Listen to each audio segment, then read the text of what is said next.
morning and welcome to another edition of Let It Be Known. I am your host, Stacy Brown. Peace and love, everybody. I'm Niele Anderson, wishing you a happy holiday season. I hope you're enjoying it like we are from time to time. But we have your headlines this morning that, of course, are trending and important to our experience. And I'm talking about Black folks. Black folks. Does our producer have anything for us this morning?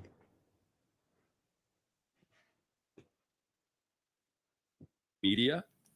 If you think about it, like in terms of like big macro pictures of like what's up and to the right, what's a green arrow? It's sports. And you know that because the owners of sports teams are richer and richer every year. Yeah. The Lakers we were just talking about. The Lakers were just sold at a price of $10 billion fucking dollars, right? Steve Ballmer, who buys the Clippers in 2014, he pays a record price of 2 point something.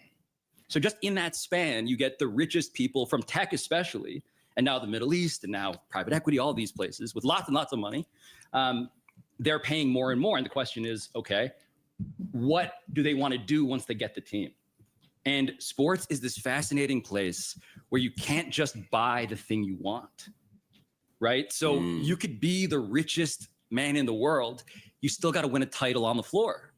And what's the best way to win a title on the floor in basketball? A 5-on-5 game. You have one of the best players. But there are these rules in the NBA around spending.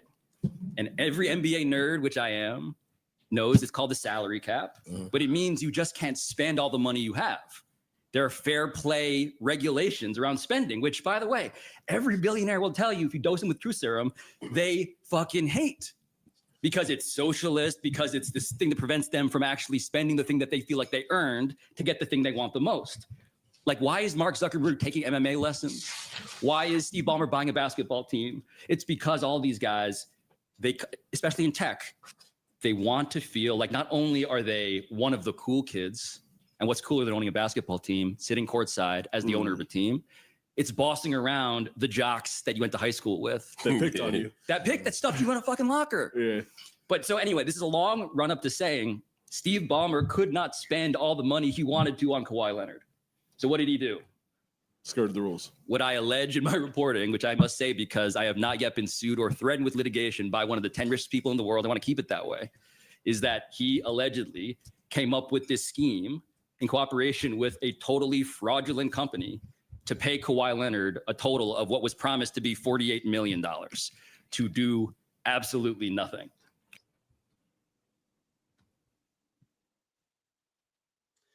So, Niele, I have a lot of thoughts on that. And I'll just say what my thoughts are. Number one, Pablo Torre, not to take away anything from his journalism.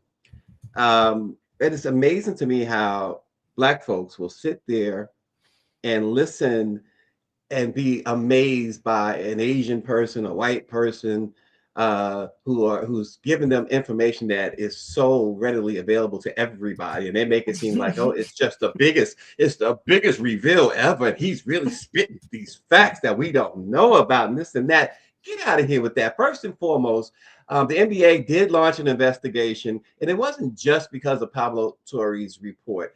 The NBA's investigation, and Pablo Torre said they hired the biggest and the best law firm. Well, that law firm found that there has been no wrongdoing on the Clippers' part. If Steve Ballmer wanted to start a company, he could start a company. Now, I understand skirting the rules, and then he tried to segue to Jalen Brunson's deal a few years ago with the Knicks, which there's absolutely zero to that. Because here's the thing with the New York Knicks and the Los Angeles Clippers and many others. But I'm going to talk about the Knicks and the Clippers because that's what he talked about. The Knicks are owned by Madison Square Garden, which is owned by James Dolan, which owns Rockefeller Center, which owns not Rockefeller Center, Radio City Music Hall, which owns the Sphere in Las Vegas. So my point is this, that if the Knicks was going to skirt the salary cap, it would have been for LeBron James. They could have, he could have said, hey, listen, I'll give you, because the Sphere was already in the works when LeBron was a free agent. I'll give you a part of that as a side deal. You know, we're talking we're talking billions of dollars right there. Radio City, I'll give you a deal for Radio City. We're talking, and I remember speaking to Frank Isola, one of the great sports writers in New York. Frank Isola, I said to Frank years ago, I said, Frank, why don't they do something? The Knicks do something. This Knicks was any free agent. Why don't they do something like this, Frank? Why don't they offer something on the side? He says that's against the cap, and the Knicks and James Dolan and the NBA will never do something like that. Kawhi Leonard, that situation out in Los Angeles. If Steve Ballmer started, it's not a fraudulent company. He started a company. He paid into a company, and he said, "Hey, my superstar." You get these superstars all the time to do endorsements. That was one of your endorsements. It has nothing to do with your on-court earnings. It was not skirting the salary cap. They make it because this Filipino guy, he went to Harvard. Oh, we are so impressed. It must be true. Well, the NBA's own investigation, who Pablo Torre said is this great, great big law firm, said there's no wrongdoing here. I mean, I'm tired of seeing this stuff. Listen to the black press and stop listening to the people just because they're Latino or Asian or whatever or white. Black folks, wake up, get a clue. Yeah, that's inside paint. Like yesterday when we were talking about Shador Sanders and me saying he's the NFL, you were like, well, no. And I was like, because see, there we go again. You are a diehard basketball fan, and what you're talking about, a lot of people don't even know. I'm one of them, but I believe what you're saying. And, even though I don't know all the nuances of what you were talking about, even when I heard him talking, I was just like, blah, blah, blah. Blah, blah. Yeah. That's what I was thinking. You know what I was thinking about? This great Hulu miniseries about the Clippers and Donald Sterling that you should check out on Hulu, because it gave you some insight to all of the things that you were talking about when Doc Rivers was there, what was going on with Chris Paul, even the things that Chris Paul got cut for this time around was an issue back for the Clippers back then. Right. And just, Donald Sterling and the ownership and the relationship between the coaches. So I know a little bit about what you're talking about. But, it's rich man's games. I can't even relate to those conversations. Before we were talking about, we just try to out here make it. And he's talking about a whole different tax bracket. And how is it such a insightful thought that rich people, these multi-billionaires, like to buy sports teams as a toy? How is that such a revelation? Certainly they love that. Certainly it's like a toy to them, but it makes them a whole lot of money. The New York Yankees, George Steinbrenner bought the New York Yankees in 1974 for $500,000. The New York Yankees today is worth something like $10 billion. Right. Of course, they're going to make money. Right. It's not just a toy. That's one of the benefits of being able to say, yes, I own a team. Mm-hmm. But the biggest benefit is that they're making the billions that they have. Well, they're going to triple and quadruple that amount. Yeah. And I like to see, even thinking about Steve Ballmer, just watching, because I was working with Mayor Butts, helping him get elected out here in the city of Inglewood when they were trying to bring the Clippers to Inglewood. And I remember how Madison Square Garden was so pissed that they raised up a candidate to run against Mayor Butts. And it was Steve Ballmer who backed Mayor Butts. And Ballmer made a lot of commitments to the community. And I think as we have these conversations about ownership and what they do, we should also be concerned about when they come into our communities and they want our support, that they support and fund community organizations, form like after school programs and things in the communities. I'm more concerned about what these owners are doing in the communities that they place stadiums and they place these players in. And that's a whole nother part of the conversation too that gets overlooked. Yeah, and just a footnote. I mentioned all the things that Knicks owner owns, right, including the hockey team, but he also owns the Fabulous Forum in Los Angeles, in Inglewood. It's like, yeah, not anymore. No, Steve Ballmer owns the Forum in Inglewood. So he must have sold it to Steve Ballmer recently, because I know for a long time James Dolan owned that Fabulous Forum. He doesn't. Steve Ballmer owns the Forum, He Okay. owns the new Clipper Stadium, and he's done a lot of investment in the city of Inglewood under Mayor Butts, who is Black, under his leadership. So yeah, he owns the farm as well.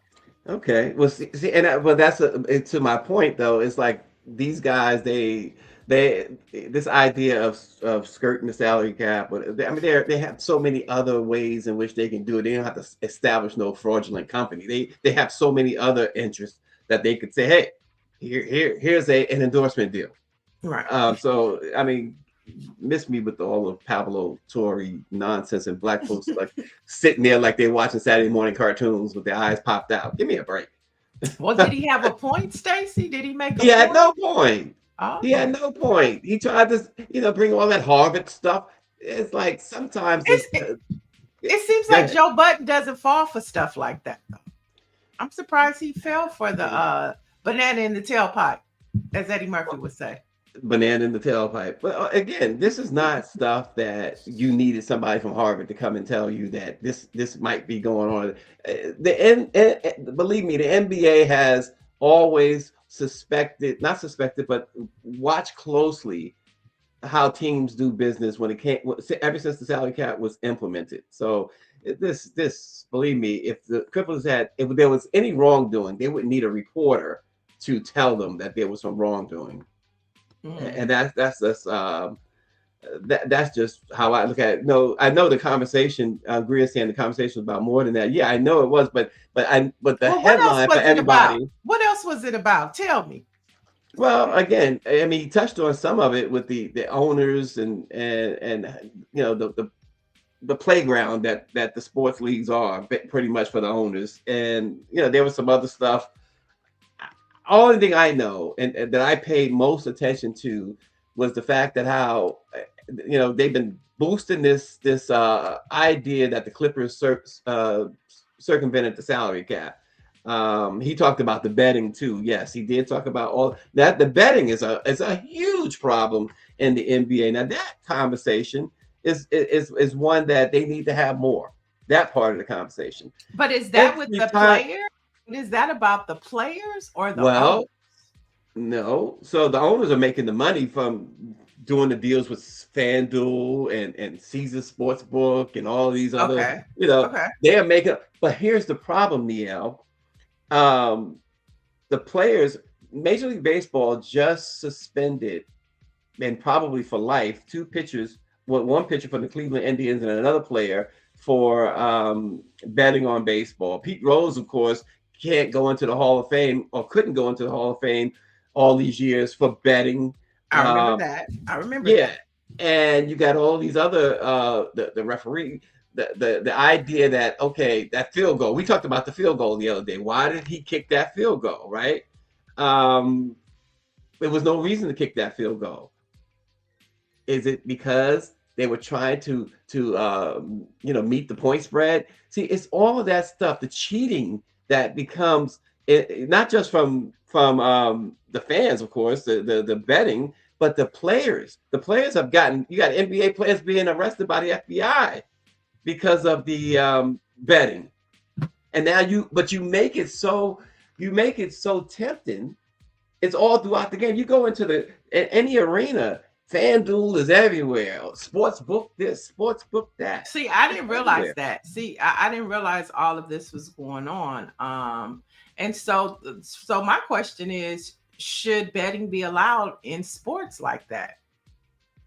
Yeah. Well, so that's a good question. And if you ask me, my answer would be absolutely no, because you are risking the integrity of every single game. There was an NBA referee long before the sports betting came into it. I mean, Pete Rose and all of them was before the sports betting, but the NBA referee, Tim, was it Donahue or whatever his name was sent to prison, right, for throwing games. And this is all happening as it's been legalized within the sports, or was this before? Is this happening because of it's happened before and it's happened since. Is it happening more? It's happened. Well, we're seeing. So yes, it appears to be happening more because you remember, Pete Rose got caught, and perhaps he wasn't the only one, but we never found out. We never knew for a fact whether or not it was anyone else back in the 80s, right? Mhm. But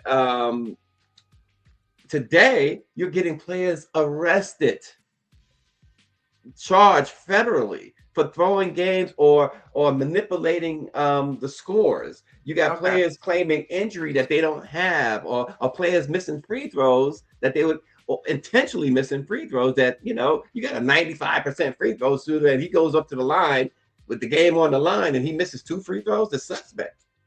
Right. Well, they said that the Cleveland Brown game, what the coach did was suspect. Maybe he felt like he was on his way out then. From what I'm hearing from you, maybe he felt he was on his way out and he was like, forget it. Let me win the bet. Not just that, Niele. Right. That's the part, the bet part, right? Then you gotta wonder. 2 points. A lot of times the spread is 3 points, right? And got to come within this amount or that amount. If I put my best player, Shadura, in there, he's going to score. So let me lessen the chance of us scoring without it looking so suspect. Well, it looks suspect. So then it's like, okay, so we know the players are doing it, but what about the owners? What about the leadership? Are they doing it too? No, see, here's where the owners come in. It's the owners who are making all this money by aligning themselves with FanDuel, aligning themselves with Caesar Sportsbooks and all those other gambling sites and gambling firms. They're enriching themselves by billions of dollars. They're making billions of dollars off these deals. It's like they used to be brought to you by General Motors, brought to you by, you know, Miller Beer. Now it's brought to you by FanDuel.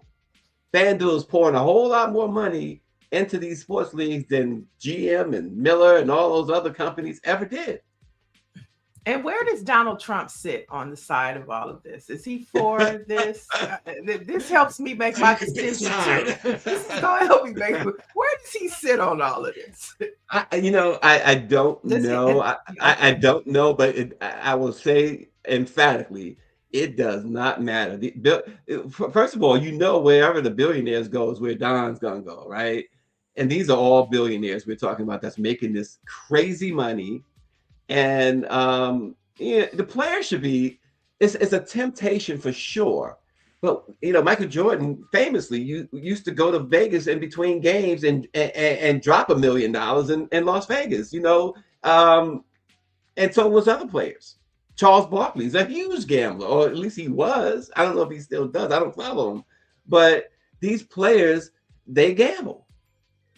And generally, when you find such highly competitive individuals, most of the time, they're going to be gambling. They gamble. And so I think about the owners. They're highly competitive. So most likely, they gamble. So look, it's a serious situation, and it'll never go away. It will not go away because there's too much money involved. And now it seems like they've opened this Pandora's box with these betting companies and allowing them to be a part of it. So it just amplifies and makes it worse, the situation worse. Yeah, as the RNG says, that sports betting is out of control. Too much money involved. The players, owners, and fans are all involved. Exactly. You got, you know, you see these, mostly these are you know, these are staged, but you see videos online of somebody breaking the TV because the team lost or missed a point or whatever, and they're like, oh, all I needed was a point or two or whatever. That stuff, art imitates life. People are committing crimes because, you know, they missed the spread or something like that. It's out of control. It's a disease. Gambling is a disease. Gambling addiction is a disease. Yeah. So that's where it's at. I mean, you know, we need to have some folks on here to talk more about that, to get a more nuanced conversation on that, because it's a really good conversation. I just didn't like the fact that Joe Budden and them, you know, was Google-eyed over this guy who, anyway. So you don't think he was saying? You thought he was saying a whole lot of word salad. He wasn't saying nothing. Yeah, okay. Listen, I maybe let me put it this way. Like I think I tried to say earlier, they just put too much weight on what he was saying. When it was like this bombshell stuff he was dropping. Give me a break. You know, and it's like black folks, don't let the color fool you.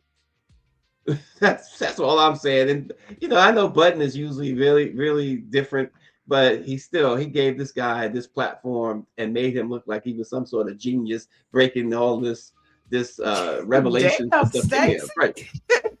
Stacy a hater. You know, that's not what happened. I'm a 50 cent I'm level like, hater. He invited Pablo on because first of all, Joe did not like something, and I can't remember what it is now because it's been a minute. He didn't like something that Pablo said, so he invited him on the show to address it. They got into it. They got into a various topics, so they weren't googly. They were, giving him space to speak like you're supposed to, but they weren't googly-eyed. I wouldn't say that. Stacy watched. That's how he heard it. You know what I mean? Because he didn't like what they were saying. But Mark and all of them, they asked pointed questions. I didn't feel they were being googly-eyed. They were being respectful. But he came on there because Joe was heated, and he came for him. Like Stacy, so Joe was heated, like Stacy was just heated. Right. You're not gonna leave me alone this morning. We got both of us got to jump on his back, and you be like, I ain't jumping on his back. You gonna jump on his back. I get it. Okay. So see, Stacy, Joe Button was like you, and he invited the guest on to give his POV. What's wrong with that? Now listen, folks taking his word as bond. His word is not bond. Okay, we got more headlines, y'all. Yeah, we do. That was a juicy conversation. I learned a little bit. I didn't realize betting was so much in our sports system right now. I had no idea. Yeah, it permeates it, Niele. It really does, unfortunately. And I also think that's why you know, if you watch basketball, I know you do watch some basketball anyway, certainly the women's, but that whole so-called Euro step thing, they've outlawed so many things that, they've legalized so many things that used to be outlawed. Like, that Euro step is a travel. Give me a break. You're walking, you're taking a train. I don't know. Sports, but anyway. NBA is just not the same to me anymore. No, they don't have any stars. They're just not as competitive either. Yeah, they don't have, to me, they don't Steph Curry, LeBron James. Yeah, it's not stars you like. It's not star power like it used to be. And to me, it seems like the female basketball league has that factor that the NBA used to have. And I know the NBA can get back to that because I used to love it, but now it's just the women are, and it's not just the star power, Niele, that the women have. It's more competitive. It's more enjoyable. I mean, the stuff that they throw out here today, give me a break. The game is just, the game has gotten boring, and that's because they are trying so hard to, the scores now, they want 140 points to be scored in the game instead of, that good old fashioned Miami Heat, New York Knicks, Chicago Bulls, Isaiah Thomas, and the Pistons. The Lakers had Showtime. They were known and the Lakers had Showtime. Yeah. And then you looked at Boston and you thought about Larry Bird, Kevin McHale, Dennis, the freckle guy. They were, knew Dennis Johnson, the late Dennis Johnson. Yeah. Karl Malone, the mailman. You knew who these individuals were on different teams. I don't know none of them NBA people. None of them. Yeah. Well, and even if you didn't know them, it would be better if you didn't know them and they were competitive, that they were giving you that, you could pay a couple $100 to go to the game and you feel like you got your money's worth. Because a lot of times, even if your team wins, you don't feel like you got your money's worth. And Big Cheese, please. Nobody cares about women's basketball. Nobody cares about that comment. Okay, I be trying to defend you, but don't get carried away. Again, all that means it's too black for him. That's all. We love women's basketball over here, and it's growing. That's why they're in a bidding war right now, because they know their value. and they're not gonna play around. But that's neither here nor there. Yeah. I'm excited about It's this. like, yeah. This I, upcoming one other note before we get into the rest of our headlines for the day. And RNG started off the morning with this. He says, "Happy Wednesday," and the white Latinos and Hispanics are starting to wake up. In Miami, a Democrat was elected mayor. It took 28 years, but my question is, will this continue? Also, Georgia flipped the seat. Well, yes, Eileen Higgins became the first Democrat to win a mayor's race in Miami in about 30 years, as RG said. So that also made news overnight as well, or last night anyway. So that's right. Yes, and a win. Big Cheese women's ratings are growing. Okay, they're on TV more now. You know, pick your battles. Okay, pick your battles. You don't know already. Thank you, Dr. Marilyn. Dr. Marilyn says, "Yes, we do, Niele. Yes, we do, sis." Listen, if you can argue with somebody who's let's just keep going, black women, Stacy. yeah. Rod Page, and let's move on. Grizz got Eileen Higgins up there, but on a sad note, Rod Page, an educator, coach, and administrator who rolled out the nation's landmark "No Child Left Behind" law as the first African American to serve as U.S. Education Secretary, has died. He was former President George W. Bush, who picked him as the nation's top federal education guy. And George announced his death in a statement, but didn't provide any further details. But Mr. Page was 92 years old, and Niele, under his leadership, the Department of Education not only implemented the No Child Left Behind, which became George Bush's signature education law and was modeled on Page's previous work as a school superintendent in Houston. The law established universal testing standards and sanctioned schools that failed to meet certain benchmarks. And as a result of the work of Page, who was born and raised in Mississippi, and he went to Jackson State, by the way. Yeah, how about that? The department received its second clean financial audit in a row in fiscal year 2003, and it was only the third time in the history of the department that had happened. So his leadership was really strong. Yeah, we definitely want to keep his family in our prayers, and he's now an ancestor. And we lost another civil rights leader, Stacy. She was a member of the Clinton 12. Her name is Joanne Crozier Allen Boyce. She passed away this week at 84. And if you don't know, Miss Boyce was one of the 14 when she was one. Oh, she was only 14 when she was one of the 12 who helped pave the way for school integration in the South at Clinton High School in Tennessee in 1956. So, just talking about education, no child left behind, before, he was able to climb, she walked the way for him. And so when we look at our Black leaders, it's a continuation of, the plight of Black folks in this country. RNG says JSU gave an excellent tribute yesterday to Mr. Page. Yeah, and tributes for Miss Boyce as well have been pouring in. Two education icons that contributed to the Black experience. There you go. Also yesterday, a federal judge granted the Justice Department's request to unseal a voluminous set of grand jury transcripts and evidence from a sex trafficking case in New York against Ghislaine Maxwell, the co-conspirator and friend of Jeffrey Epstein.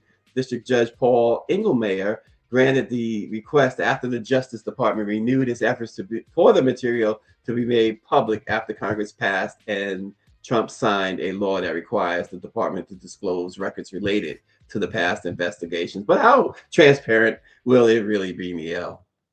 Yeah. They probably redacted everything by now, Everything. right? Everything. Right. And so, it's going to be like the release of the last files and the pictures from Epstein's estate that really told more detail probably than these files that the DOJ will release. But there's always hope, because there's always whistleblowers. There's always individuals who before Trump Trump took office who have seen the files and know the Right. files. Hopefully they have made copies of the files. And those will trickle out. Yeah. And by the way, welcome back, Nagon 11. Haven't seen you in a while, and someone has said happy belated Founders Day to Nagon. So there you go. The Trump administration announced that American farmers will receive $12 billion in relief aid as they struggle to keep their farms afloat, and as costs continue to rise and markets continue to decline. The one-time payment is intended to provide farmers with a much-needed economic boost as the markets endure the effects of Trump's tariffs. But the Grill reports that while farmers welcome the economic relief, Black farmers, none of whom were invited to the White House's Monday roundtable, are likely to see little, if any, of the benefits because of the cultural and historic barriers that are there. And of course, Trump's decision to be racist against the Black farmers. They're not going to get anything. John Boyd, who represents 150,000 Black farmers nationwide, said it's not targeted for us in the first place. They're not expected to get anything. He explained that due to institutional barriers and the cultural mistrust Black farmers have of the federal government as a result, of course, of decades of racial discriminations, most Black farmers do not report their acreage to the USDA, which is part of the requirement to receive the latest $12 billion relief. They don't do it, Niele. They do not report this to the USDA for a lot of reasons, including it's that type of reporting for centuries that have cost Black farmers their lands. And I mean, it's stories like this that explain to us and remind us why representation matters. Because Senator Raphael Warnock has probably been one of their biggest Black farmers, biggest advocates within Congress. And when he came in, and that was one of the promises, and he stood tall on it. He introduced the Justice for Black Farmers Act. He introduced the Emergency Relief for Farmers of Color Act. In 2022, he was able to get $20 billion in a bipartisan passing of the bill if farmers could prove discrimination. And we know who are the most discriminated against: Black farmers. And so all of this work, all of these strides, easily torn away because of somebody like a Trump. But as we look at the midterms next year, this is a perfect example of why representation matters and why in America we have to have a makeup of all ethnicities, because if not, shit like this happens and Donald Trump just totally erases the most vulnerable but the most productive. When we think about farming, you know, we have the Black farmers, but think about all the Latino, the brown people who pick the crops. That ain't white folks. So the most vulnerable, and the most hardworking are left out of this scenario. That should disturb our Black and brown communities. Yeah. It's really a shame that this is happening to them. They have been in this fight forever. And of course, to have this guy, and this is the same guy, Trump, who claimed that white farmers in South Africa were being discriminated against, even lyingly saying that their lands were being stolen from them, which was happening and has been happening to Black farmers here and Black people here for centuries. Yeah, so it's that projection. Indigenous Indians and indigenous people and brown people. You know, for since 1864. It's been happening, you know, just always wanting to take. But Democrats, they always miss the mark. This is the opportunity for them to have Raphael Warnock front and center with some commercials on, talking about what Democrats under his guidance has done for farm workers of color, and why when the midterms come up, this is why you need to vote blue. Because if you want to stop stuff like this from happening, I'm your guy. If you want to stop it, and guess what? I was able to work with your Republican counterparts that y'all love so much to get this done. I mean, it's just like you miss the mark, Democrats, every single time. Where is Raphael Warnock front and center talking about this? The Democratic Party should be pushing him out front and center on every news circuit to talk about this issue and why it hurts Black folks and people of color. I told you need to go work for them. It's just ridiculous to me. They miss the mark every freaking time. Every time. Every time. He should be front and center. Yeah. I listen. Niele has had it. She's had it, y'all. I mean, it's like, come on, guys. Every time. Also another news. She's fired up, and that's what makes me laugh. She's fired up. Because when you think about it, it's like Marvin Gaye. It makes you want to holler.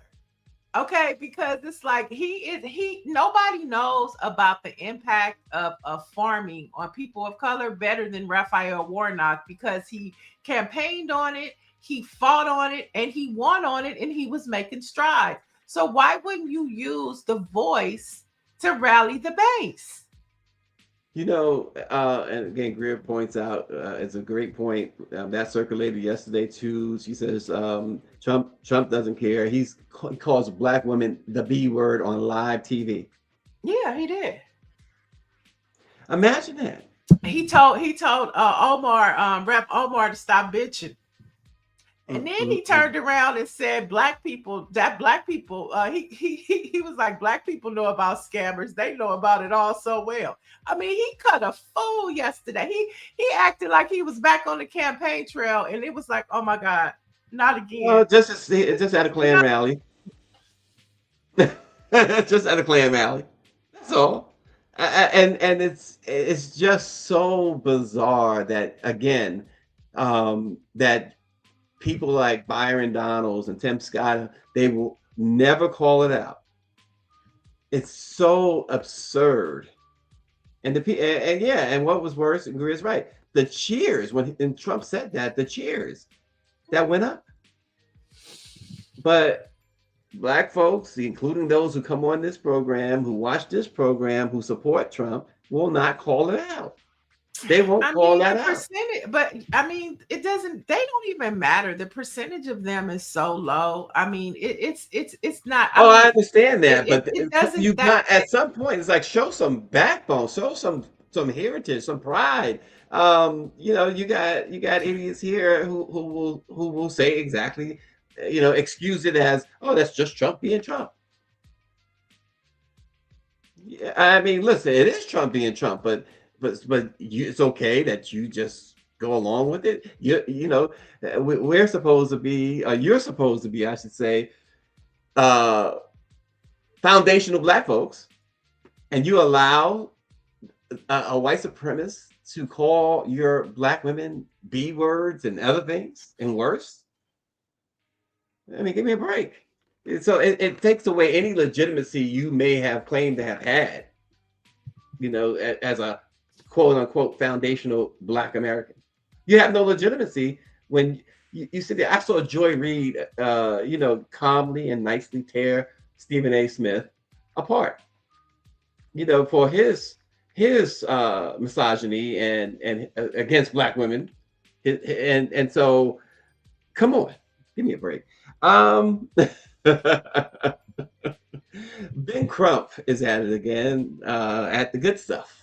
He announced that a Gadsden County jury has returned a $779 million wrongful death verdict for the family of Louis Butler, who was a security guard shot during an armed robbery while working at a business described by court filings as an internet cafe at the center of allegations of illegal gambling activity in Havana, Florida. The case centered on allegations that the business operated by Fortune MGT 2023 LLC was negligent. I can't even speak now. I'm upset. Run and failed to take basic safety steps after a prior gunpoint robbery at the same location in 2023, October 2023. So good for this family. Good for Ben Crump has been on the job and doing it better than we've seen anybody do it. Yeah. $779 million verdict, Niele. Yeah, he is the Black Attorney General. Okay, that we've elected him as the Black Attorney General. I think Attorney Lee Merritt would be the Deputy Attorney General, and it's good to see stories like this because it allows us to know that justice for Black folks is still moving forward. That there are still individuals on the front line doing the work, whether they're in the news headlines or not. And we are still the village protecting one another. When I see stories like this, because before Ben Crump was like, and he was part of the news cycle every day, some channel he's on. And so you see less of voices like this, but it's good to know that the work still continues. Yeah. Wow. Well, great for Ben Crump and that family and so many others that he is really helping them through their grief, their hardships, and other things. So again, good for Ben Crump. And nothing helps grief more than some money. There's some money, okay? Listen, even if it means right, because when you have something like that, Niele, most times therapy and everything else is needed. All that costs, right? All that costs, and what you lost, and what you talk about what you lost and what you stand to continue to lose because of the absence of certain individuals. Because you lost certain individuals, somebody may have lost the head of their house, right? How do you measure that value? And so $779 million to me, I appreciate the fact that he swung for the fences and hit a grand slam. For sure. And let's talk a little bit more about civil rights in this country. Governor Ron DeSantis has declared the Council on American Islamic Relations, which is a U.S. civil rights and liberties group. He's declared it a foreign terrorist organization. Wow. Now, the move closely follows a similar order issued in November by Texas Governor Greg Abbott, 2 red states, Florida and Texas, and leaders of the America Islamic Relations. They have promised a lawsuit and said the state had no legal basis for such a declaration. This is horrific on many levels. Number one, because we do have Black Muslims. And number two, this is a civil rights organization. And so think about our Black civil rights organizations, the NAACP, the Urban League, organizations like Black Lives Matter. If they're being singled out to be on terrorist organizations, they could do the same to us. So this is like one of those examples when it's their fight, it's also our fight. When we were talking about immigration and we were like, it's not our fight, we began to see that it is our fight. And so them doing this, and then, like I always say, the number one threat to terrorism in this country is white men. And so they're getting further away from the truth and picking on people of color. Yeah. There you go. You said it. And you have to be really ignorant not to see that this is about Black people. Ultimately, it will be. It'll come down our block. And we're going to be so stunned, God forbid, they do the same thing to the NAACP. Not the NAACP. Well, I mean, the writing is on the wall. And look at how it's being done. It's being done on a state level. Yeah. And as far as care, go ahead. No, you go ahead. As far as care is concerned, I've spoken with them. I get all of their news releases, all of their statements and things of that nature. It's a very well-run organization.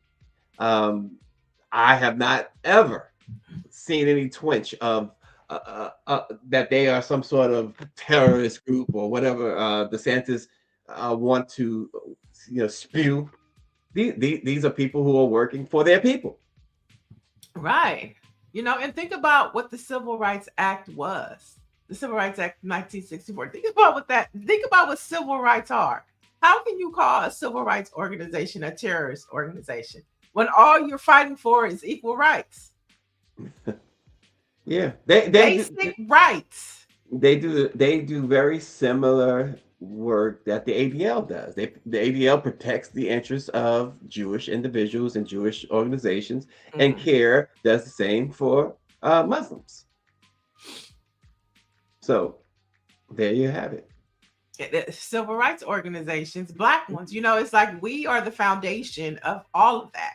So when you think of Black organizations, think about what's happening to them. And more, Megan 11 is saying the same thing you always say, Niele. Look what he wrote. I don't see. Oh, the Yeah. FBI is, yeah. They're the number one threat. It's not us, it's them. And they continue to get further away from the truth and create these lies. And this is a form of terrorism. The lies. Yeah. The lies. And speaking of civil rights, the King family has responded to a story we told you about earlier this week. The National Park Service is dropping free entry day on MLK's holiday. Well, King's son said that it's beyond disappointing and pointing out that Martin Luther King Jr. Day has long been a national moment of reflection and service. And he also pointed out that it was established by Congress with overwhelming bipartisan support to honor the legacy that still moves our country towards justice and unity, he said. And Bernice King added that while she mourns the move, she's even more troubled by the systemic issues like poverty, military, and racism that continue to plague this nation. And so they are speaking out. And of course, Donald Trump said you got to pay on Juneteenth and King Day, but he's basically gearing towards giving himself a holiday. Yeah, His birthday. and you best believe that this is just the preliminaries. He's going to remove those holidays for sure. And as you said, institute one of the newer holidays he'll institute is Trump Day. He's already, that's, we see the writing on the wall there. So. Yeah. And he's going to disguise it as the 200, the 250th anniversary of the nation. His birthday so happens to fall on that day. So he's already has his ammunition ready on how he's going to spend it. Oh, yeah, absolutely. As the pastor says, get ready, get ready, get ready. All right.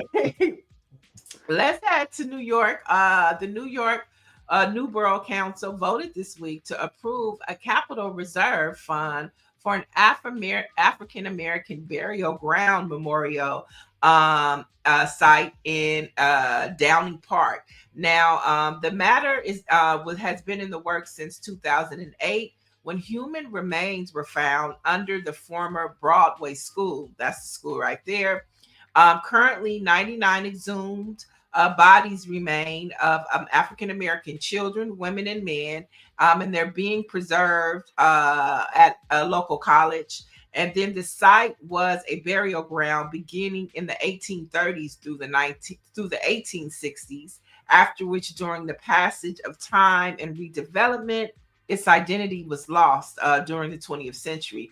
Now, the city has assigned $1.9 million for the reserve as a recent construction is estimated. So, these lost souls, this has happened all across the country. You see this all the time. But these stories now are being more hidden and buried. We used to see them all the time. You rarely see them. But this is like one of those situations, like from the National Negro Anthem, Lest We Forget. So kudos to this city council in New York that's making sure that these ancestors have a proper burial site. Yeah, Newburgh is going upstate New York. That's where, oh boy, that's where the Tawana Brawley situation happened. Yeah. Okay.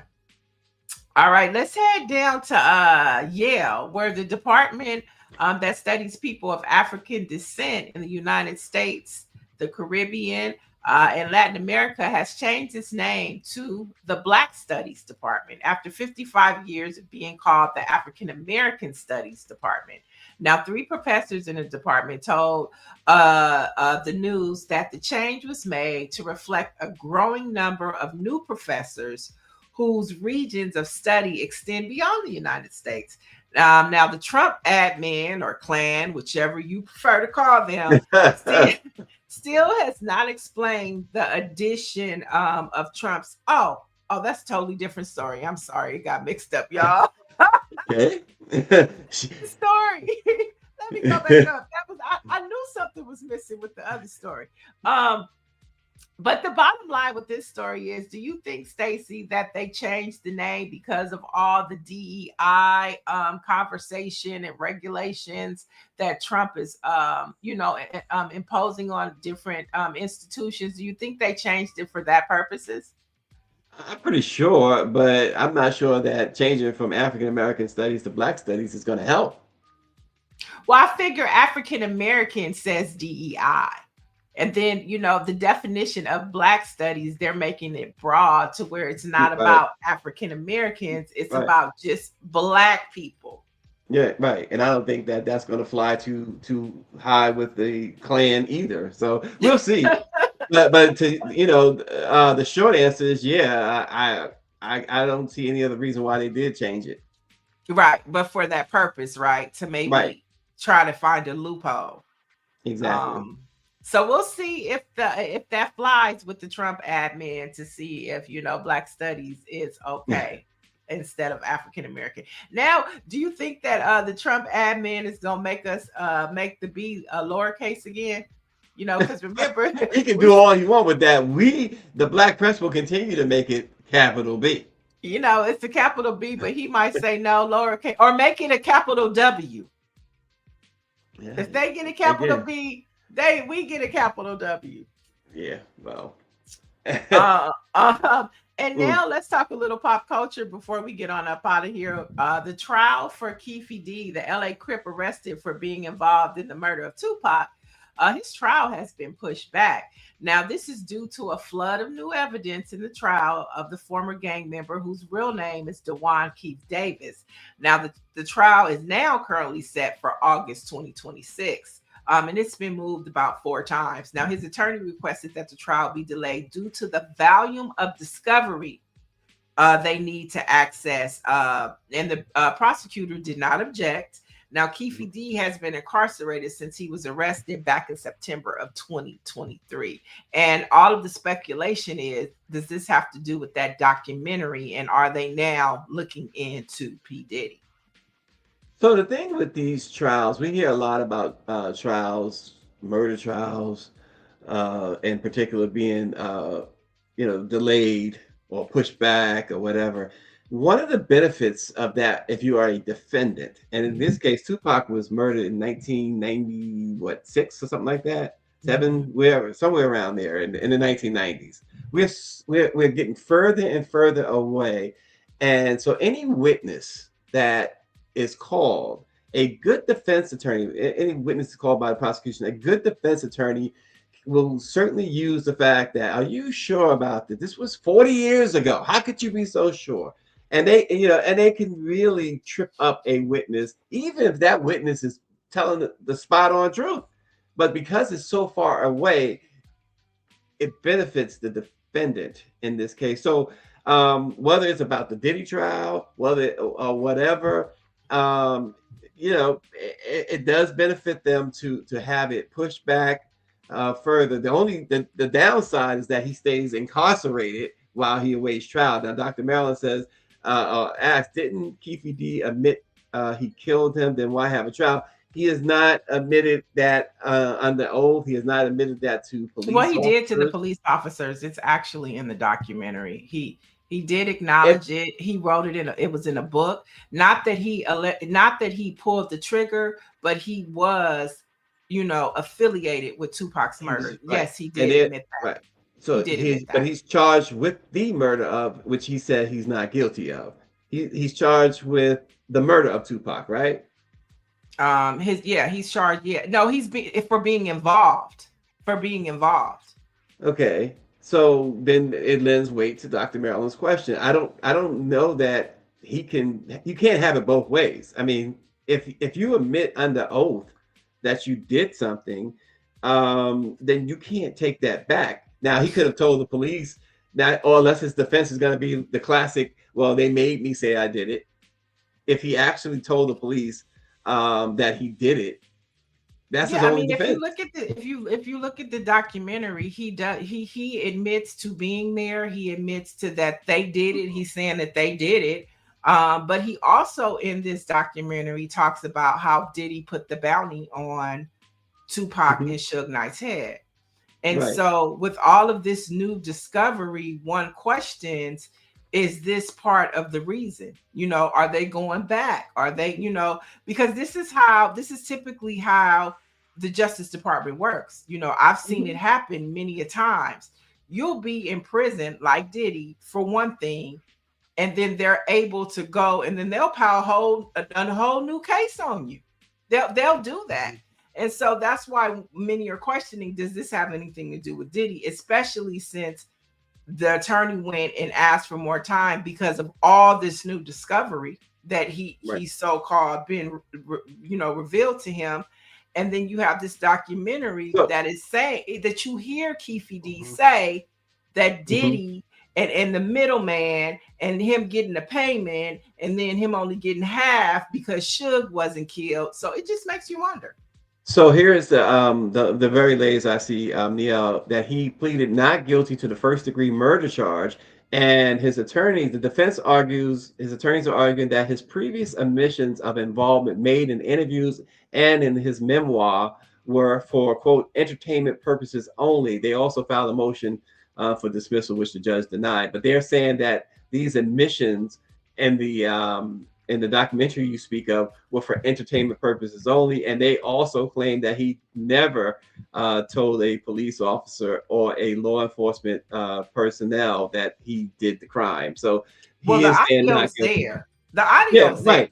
And they're saying that that's for. I'm just saying this is what his attorneys are arguing. If he did that for entertainment purposes, his ass need to go to jail because that's some stupid shit. Right. Why would you tell the police that? Why really? would you? I'm not. He in this street. He knows to not to be saying no mess like that. That's stupid.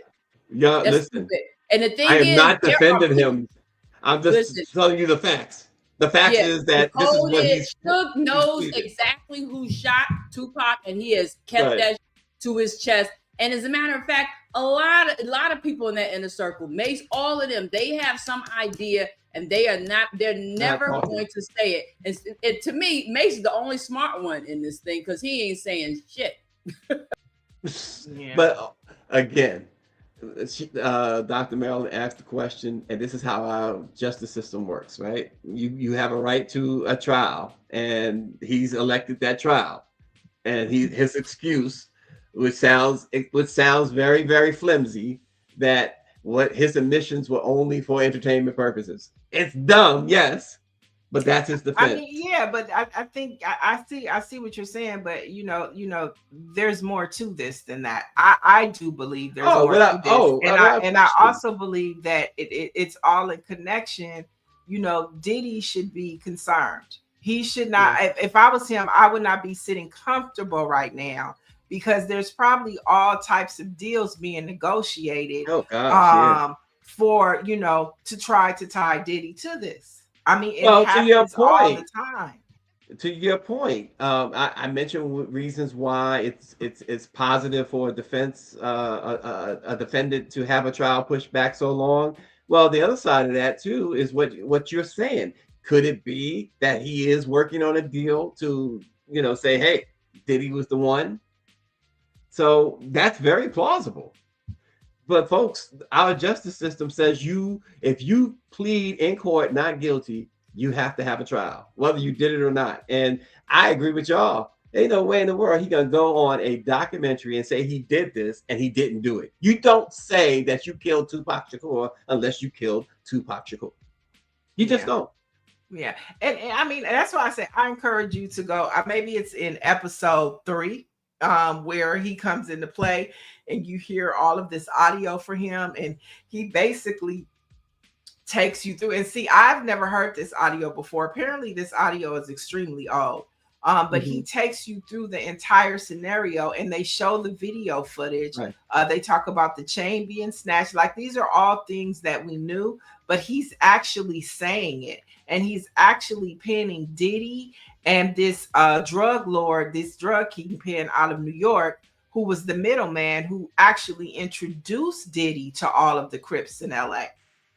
Yeah. And he talks about how they were in a hotel room one night, and he said that there were like maybe 20, 30 Crips in the room.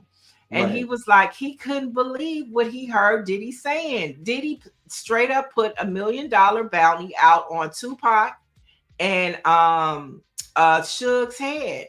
And when only your boy Tupac was died, he said, I'm only giving y'all half. And the middleman that he gave the money to allegedly took the money. So it's all in the documentary. Well, and that dude, he's from Chicago and he's dead now. So you can't really see. To me, that's where you have the problem. That's where because while the story is framed very well, there are some inconsistencies that I don't think the director realized. And so to me, but here we are. You're saying it's entertainment. They are able to build a case just like they did, with Keefe D off of a story. And that's why, I don't know why. I'm just sorry. It seems happens too often with Black men where they get on these platforms and tell their business, or and they're bragging about their sexual prowess. And now you in a rape case, because you wanted to say that you had sex, with so many women and, and how they wanted to, what I'm saying? It's crazy to me. But there are, I don't know if they're building it based solely on this, like these documentaries, as much as good, as well put together as this piece is, there are a lot of inconsistencies and holes in this documentary. And what I'm saying? Well, I'm only basing my thoughts off of what Keefe D said. I'm not basing it off of what the holes in the documentary. I'm basing it off of what I heard him say. Everything that I just said, he said. And to Dr. Marilyn's point, yes, he did write a book. He did write a book. It's in the book too. And Greer was mentioning all the holes, and that's what a good defense attorney is going to point out too. But the other part, y'all mentioned the money part. Now, did he give him cash, or did he wire money to an account? Because if he wired money to an account, then prosecutors can trace that, and that would be the end of Diddy right there. Now, if it's cash, unless you have that on some sort of tape, then it's going to be hard. It's going to be harder. But if he wired $500,000 to somebody, then you can connect it easily. It was a gangster. It ain't no wire, Ain't no wire. And he's dead. Okay. It's a suitcase full of money. And he's dead. So that's gonna be a tough. It's a tough one. Yeah, it's a tough one. But I can see. And the reality, trying to tie it. Right. And the reality is there are Black men locked up in prison for less. For less, without question. And so if they can find a way to keep this Diddy in jail longer, they will do it. Look, if that judge that he had anything to do with it, he's gonna stay. Listen, if they don't get him on Tupac, then 50 will be doing the Kim Porter story next. Oh gosh. Is 50 got his own Niele? Do you think that his own come up is coming? Well, I tell you what, Ja Rule and Marlon Wayans, they gonna team up and do their own documentary on 50. I think Ja Rule is stepping up his game, and he's putting out. I didn't realize how many pictures that 50 had with Diddy, because the way that he talks about it, once Diddy said something to him, he never dealt with them again. There are pictures with 50 in hot tubs with Diddy. What? Hugging Diddy. I've never seen these pictures before. And so it's like, what's really going on, 50? Trixie said he needs to worry about his own story. I'm saying, listen, none of these guys, 50's been shot, 9, 10, 11 times or whatever. So he's got some things in his closet too. Well, the word on the street is 50 is a bitch and he's a snitch. And so I mean, but his behavior dictates that. Okay, his behavior it dictates. I've never seen a grown ass man be so catty. You know what I About mean? another Like man, right? every day, and now he's on Jay-Z. It's like, what is it? Yeah, 'Cause they now don't he's wanna on play? Jay-Z. Like, is it Yeah. because they don't want to play with you? Because they don't give you the respect that you think that you deserve? Can Like, Jay and what Puff is come out to wrong play? with you? What is wrong with you? Right. I've been asking that question for a long time. What is it, the real deal? And every time I think, okay, it could be this, it could be, it's like, no, it can't be. What in the world? And now you have to wonder. I saw what Marlon Wayans and Ja Rule and them have been saying, posting. Look, oh my gosh. Now, what's that? Y'all arms is touching. And Oh, that's not Photoshop. that's not AI. No, and the thing about it, he's not saying anything about the pictures. He just went and did like a Skittles, Marlon Wayans in a bathtub of Skittles. And I also find what's problematic about 50 is that he's using AI. So now you're really like making things up, right? You're using AI to be facetious. And it just makes him look horrible to me. I just feel like it's not cool. Diddy is where he needs to be, but why are you in his business? Get out of his business. Dr. Mellon said 50 said Diddy tried to hug him from behind and take him shopping. I mean, there's so many pictures of him and But Diddy. even I if never that's knew they hung true, out like that. Right, but even if that's true, if Diddy tried that, okay, we know 50 ain't for it, right? We don't know. But why? We do not know. Right. We Okay. do not know. Okay. We don't know. Let's assume he's not for it. All what I'm saying is that enough to make you go on this crusade about this man, like you said, being all in this man's business constantly? That he's in prison. And another good point they brought up is like 50 is out there talking about he's doing it for justice for the victims. Well, how much of the profits went to domestic violence organizations or to the victims? Yeah. That's a great point. So And it's just the like, victims had their day in court. They had their day in court. And we know why he's really pissed off at Diddy, because Diddy took his baby mama. See, that's what I thought that had to be the issue here. Look, one of the things that a dude can't stand if somebody comes along and snatches his woman. I mean, look, I always thought that was the impetus behind all of this. That was what was going on here, but it just seems like it's even more than that. But so I'm not on either side. But when I never thought about this before. But when you I thought about this morning for some odd reason. When you step back and look at it, Diddy has had a child by every one of his so-called ops. Everyone.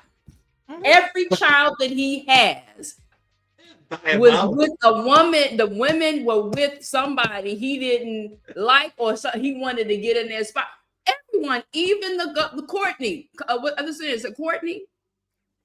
Is that her name? The one that was Chance's. Like, you talking about Chance's mother? Yeah, Chance's mother. Even I just found out. I never realized that she used to go with Tupac. Mm-hmm. So it makes all of this. That's the thing about it. It makes a lot of the narrative in this documentary seem plausible, because everybody he couldn't stand or hated or he wanted their position, he has a baby with. I mean, that's a fact. Listen, you can say all of it's not, but that is a fact. There's something odd about that, wouldn't you say? Oh yes, it's diabolical. Yeah, that's some diabolical stuff right there. It's 50. Like, I mean, these people coming out of nowhere, 50s, girl. Wow. I mean, oh my God. Yeah. And Chance came out of nowhere because he and remember Kim, it seemed like they were on their way down the aisle. They just had twins, and they were all in essence and the whole thing. And then out of nowhere, oh, she's done. And he's having a baby with somebody else. Right. I mean, if that was crazy. So, I mean, that's when that gets people. I mean, Yo, Yeah, Wow. makes yeah, he's definitely one. But to Trixie's point, yes, 50 did beat up his baby's mama. He did. And he Oh. went to court. He was arrested. He went to court. I think he pleaded not guilty, but yes, he has. And it's on record. Okay. So that is true. Trixie also said to Greer's point, Diddy is just petty. It's called checkmate. That's her response. It's called checkmate. But There you yeah, I go. mean, it's too many people that was in Diddy's inner circle that are speaking out and that are saying basically the same thing, Right. which makes it all plausible that these things happen. And it was so funny. Somebody was saying that Diddy's mom came out and released a statement saying Yes. that he didn't slap her, but they were like, out of that entire documentary, that's the only thing you rebutting. Not that he's a woman beater or he's a sexual abuser, but you just wanted to be clear that he didn't slap you. Wow. Wow. And that's a great point too. Like you could have went a little deeper than he just didn't slap you. You could have said a little more that he didn't do X, Y, and Z. But the only thing that you said he didn't do was slap you. Wow. So this conversation will continue, as you can see from all three of us, Greer, Stacy, and myself. We're watching it, we're paying attention, we're watching the latest developments, and we will continue to bring them to you. And I just find it fascinating. Like Greer, I'm not taking a side. It's just wild. It just shows you too how Hollywood, how fame just screws you up totally. Oh, you think it was fame that screwed Diddy up? They wouldn't be doing all this if they wasn't famous. They wouldn't be able to do all this if they wasn't famous. Well, I could see Diddy being a hustler without the fame. I could see. Oh, the hustler part, yeah, but he wouldn't have the I don't think he would have the liberties that he had because he was Diddy, because he was a billionaire, because he was take that. Pimps do that all the time. Okay, Pimps was doing that back in the 70s, Stacy. No, I understand that part, but I don't think that women, long story. But Pimps got hoes, Stacy. Pimps got a lot of hoes, okay? Diddy had a lot of hoes. God. Pimps have hoes, okay? Oh boy. ain't no fun if the homies can't handle. Oh, here we go. I mean, what Diddy is doing, he did it at a high scale, but I mean, they doing that in the hood all the time. Unfortunately, it is not okay. I'm not condoning it, but I'm just saying. Oh God. There's a lot of men doing it with a lot less. A lot less. Right. Okay. And that's the sad part. Like the come up was real for Cassie, for Daphne. And there's some women out there, unfortunately, that's why we got mad at the Me Too era, because it was like all of these high profile women who pretty much had a choice, but they wanted to be in the game. They wanted to be a part of Hollywood, versus you have like somebody at Denny's or a secretary that needs to take care of her family, a single mom at home. She has no choice. That's the difference. I'm with Dr. Marilyn. I'm with Dr. Marilyn on this, but I could be wrong. He only had hoes because he has money. That part is very well true too. Yeah. All right. So last story on a good note, as we look at winding down the new year, we're also going to be, highlighting some things. And the African American Film Critics Association has voted Warner Brothers' vampire thriller Sinners its best film as the group revealed winners of its 17th annual award ceremony. So Sinners ended the year huge, big film this year. It was probably one of the biggest films of the year, most talked about of the year, and now it's ending the year being honored by us. Okay, Black folks, the African American Films Critic Association. So congratulations to Ryan Coogler, Michael B. Jordan, and the entire cast. And on a final note, the black woman that played the voodoo woman, or the practitioner, the holistic practitioner. There are conversations about her not being nominated for, it was an Emmy or a Critics' Choice Award, and they said that she was snubbed. So yeah. All right. Quickly, some Black history facts before we get out of here. On this date, folks, in 1950, Ralph Bunche becomes the first African American to receive the Donald Trump coveted Nobel Peace Prize. A native of Detroit, Bunche began working in the U.S. diplomacy field at the State Department and Office of Strategic Services in the 1940s. A few years later, Bunche was hired to work for the United Nations, where he served as an aide on the UN Palestine Commission to control and put a stop to the tension in Israel. In early 1949, Bunche stepped into the lead position when the chief of the UN's mediation division passed away. Bunche died in 1971 at the age of 67.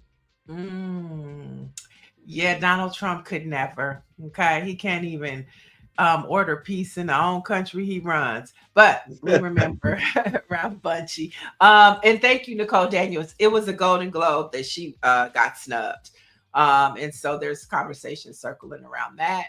And on today, we remember Otis Redding, who died on this day in 1967 in a tragic plane crash that killed him and members of his band, the Bar-Kays. And this was just as his career peaked with Sitting on the Dock of the Bay, which became a posthumously #1 hit. And so we remember him. And then we'll end on a fun note. In 1985, Whitney Houston achieved her first #1 pop hit, How Will I Know, with her mother, Cissy Houston, singing back up. So those are a couple of music facts for today. And RNG says he sees that the O.J. Simpson documentary didn't make the list. He says, well, somebody will get cut for that. Oh, RNG. Listen, let him go now to that was some dark humor. He'll be all right.